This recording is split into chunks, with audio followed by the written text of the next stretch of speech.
Здравейте, вие сте с канала Бабурски Автомотив и в днешния епизод продължаваме работата по Project Race Car, а именно да монтираме оригинален BBS 17 цола, което да ни доведе до вече желаната стабилност и да доведе до достатъчно разстояние за големите спирачки, които ще са ни нужни и които ще монтираме по-натам.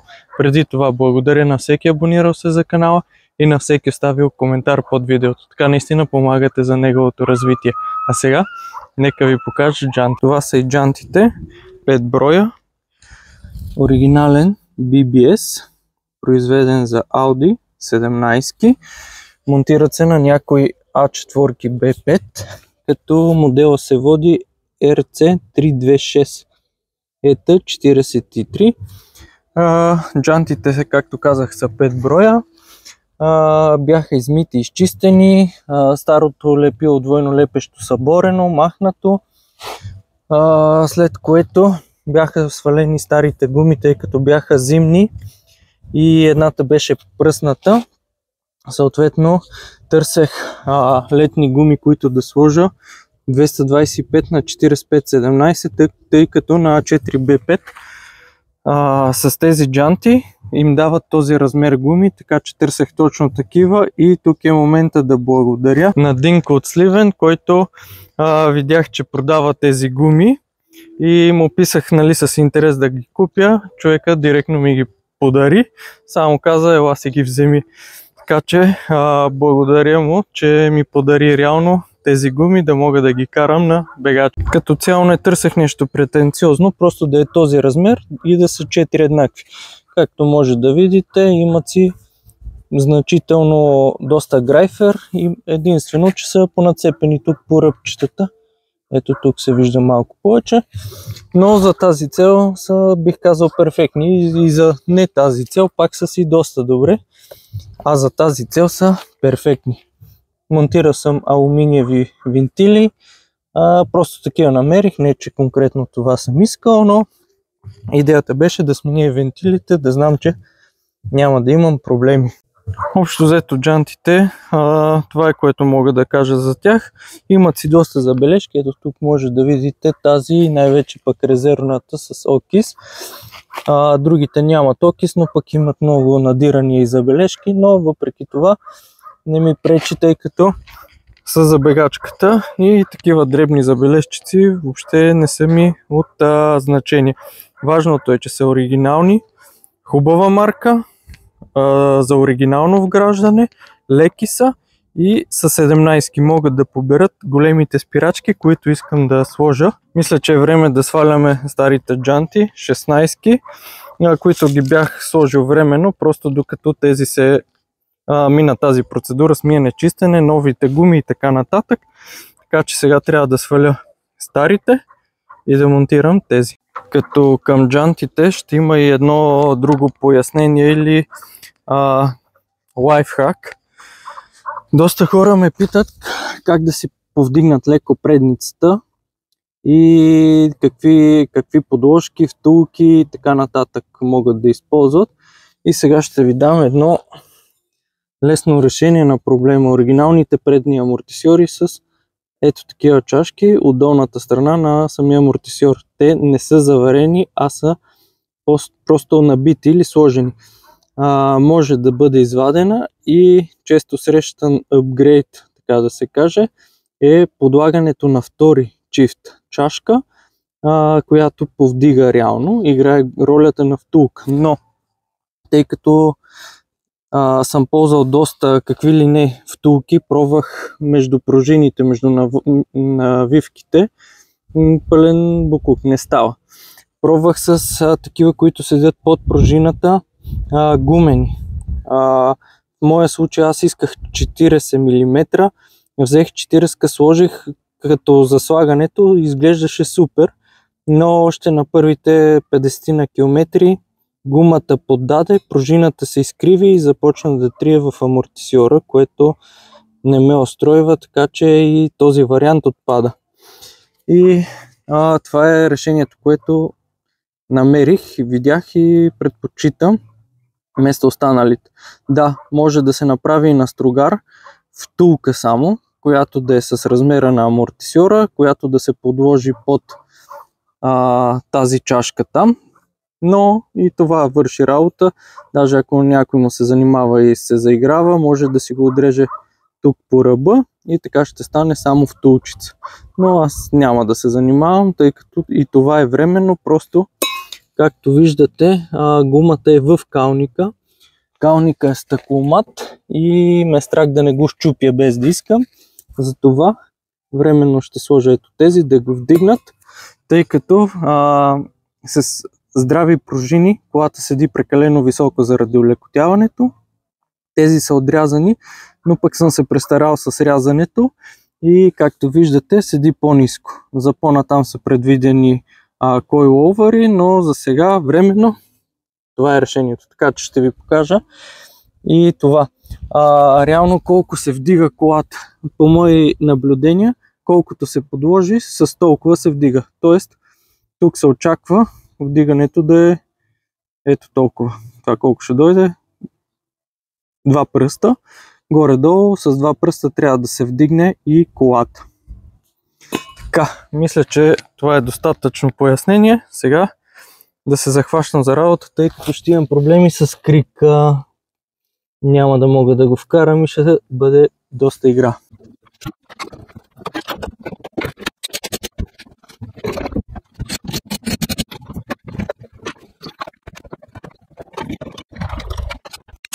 Сега, след като съм свалил джантата, е време да монтирам подложката.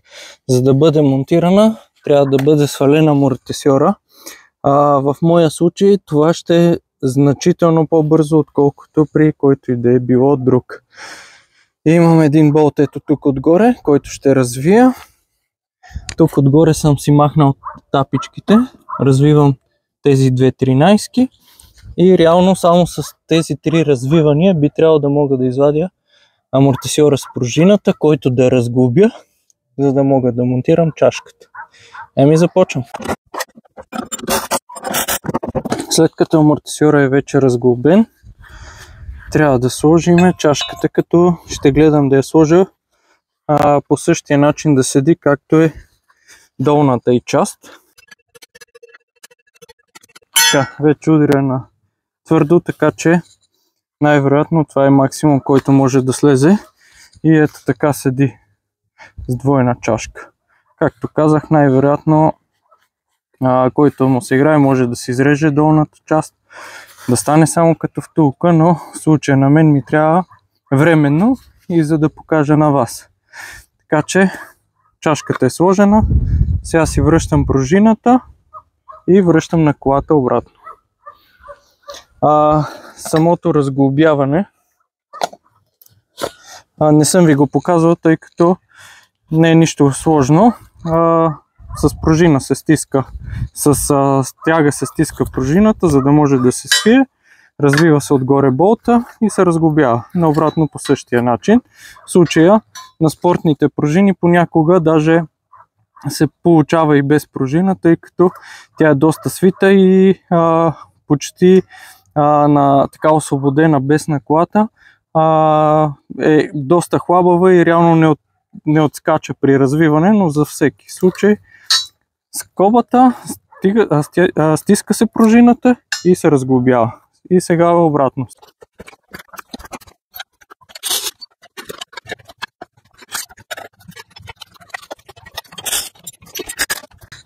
Нагледно видяхте и защо не е редно да се режат пружини. Както виждате, като е рязана, тя не може да легне хубаво долу в леглото в повърхнина, а натиска само ето така на ръбче в единия край, което не е добре. Реално в момента тя може да изплъзне и да изпадне от чашката. В случай аз я набутвам максимално навътре и използвам ето тази издътина, която има самата чашка. Реално да ляга тук, така не й позволява да изплъзне. За момента не ми е изпадала. Въртнал съм и към колко? 150-200 км и не е излизала, но все пак не е редно. Затова са спортните пружини или коиловърите, а не рязане на стандартната пружина. Така, тук вече е готово. Сега връщам на колата.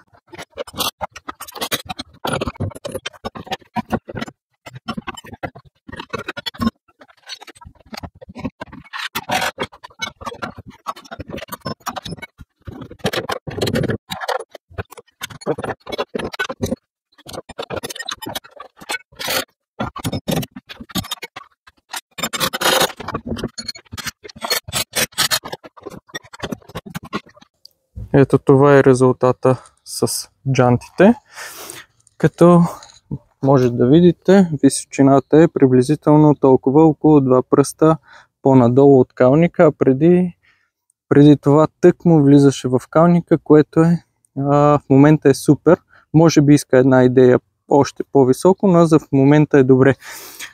Имайте на предвид, че винаги трябва да сте отрегулирали всички места, които искате и след това да гледате. Тъй като, както е в момента, от тази страна е готово, от другата не съм го вдигнал. Това ще окаже влияние, тъй като в момента тук на тази джанта, на тази пружина, натиска е по-голям, отколкото на другата. И т.е. по-голямата тежест ляга на тази страна и съответно е по-ниско. Когато сложа подложка от тук съм сигурен, че височината ще се вдигне с още съвсем малко. Но въпреки това имайте на предвид, че винаги сляга. Примерно, ако сложа от другата страна, височината ще се вдигне с още малко от тук, но с слягането, което ще се случи заради вдигането на колата, най-вероятно това ще се върне в ето тази позиция след слягането. За в момента ще върши работа, но най-вероятно ще вдигна още малко. По-скоро не търся визия да е вътре в калниците. Искам да е по-функционално. Като разбира се, това ще се доуточнява вече с спирачките и фланците, но приблизително това е, което търся. Искам гумата с джантата да е вътре в калника, както е сега, както е и отзад. Даже бих казал, че се е получил доста добре, точно както бих искал да бъде. Но, както казах, това ще се види вече с по-нататък, след като се сложат и спирачките, след като се направи регулаж, за да мръдне най-вече отзад камбара, така че ще се доуточнява.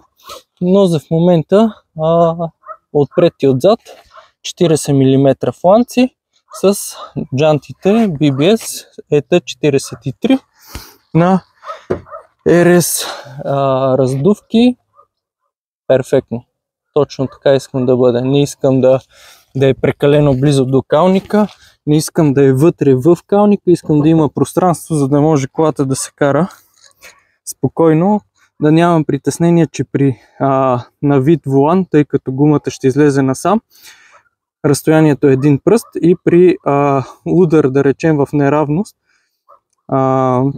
гумата ще опре в калника и ще го щупи, защото това е стъкломат, ще се пръсне много лесно. И така, визията, бих казал, доста добре се получи, много ми харесва. Мисля, че това е оптималният вариант. 17-ка джанта, достатъчно да побере тези спирачки, които искам. Нали, всичко минава на косъм, но все пак ги събира. Не е прекалено голяма, тъй като по-лесно ще да е просто 18-ка или 19-ка, но там вече се качваме в размерите. Тежестта става съвсем друга, а пък реално тази кола няма килограми за 18-ки, 19-ки, така че е безсмислено. 17-ката ляга перфектно. Мисля, че се получи повече от добре. Реално имам и капачките, но няма да ги сложа, тъй като е излишно така. Както каза и Диана от Стара Загора, изглеждат малко по-агресивно. Капачките единствено ще отежнат цялата работа, така че ще си бъде без капачки. Това е. Мисля, че се получи доста добре. Мисля, че се получи доста прилично. Колата изглежда доста добре. Джантите не са прекалено тежки. В случая даже може да изкоментираме и килограмите. Доколкото си спомням, тук ще ви излязат снимки, за да не ви излъжа в някой размер и някой тежест. Гола джанта тежи около 9 кг, като мисля, че беше само с винтила, без тежест и без гума. В сравнение с това, с гумата тежи 18600 с тези летните гуми, които доколкото разбрах се водят с усилен борд. Наистина дори при монтажа доста трудно се монтираха, доста е корав, така че най-вероятно там идват килограмите, защото зимните гуми, които бяха на тях преди да сваля, пък с тях беше 18300, т.е. 300 грама е по-тежка летната от зимната гума, в което не са малко, но все пак явно борда си оказва влияние. В сравнение с това, толкова тежеха и 16-ките телефонни шайби, които бях взел първоначално. Те бяха 18 кг и 300-400 грама с гумата, което е, може да се каже, на същите килограми, но тук е един цол по-нагоре. В сравнение пък с 15-ките телефонни шайби, килограмите доста са нараснали, тъй като 15-ките телефонни шайби, доколкото си спомням с семисликовете, бяха нещо от сорта на 14400 или 600, което ще рече около 4 кг повече тежи тази, но пък тази има доста по-голяма контактна площ и може да събере големите спирачки, които ще са нужни. Надявам се да съм ви помогнал с информацията, да ви е било полезна, да ви е полезна информацията, която ви дадох и показах в клипа. Ако е така, абонирайте се за канала, за да не изпуснете развитието на този и останалите проекти и до следващия път.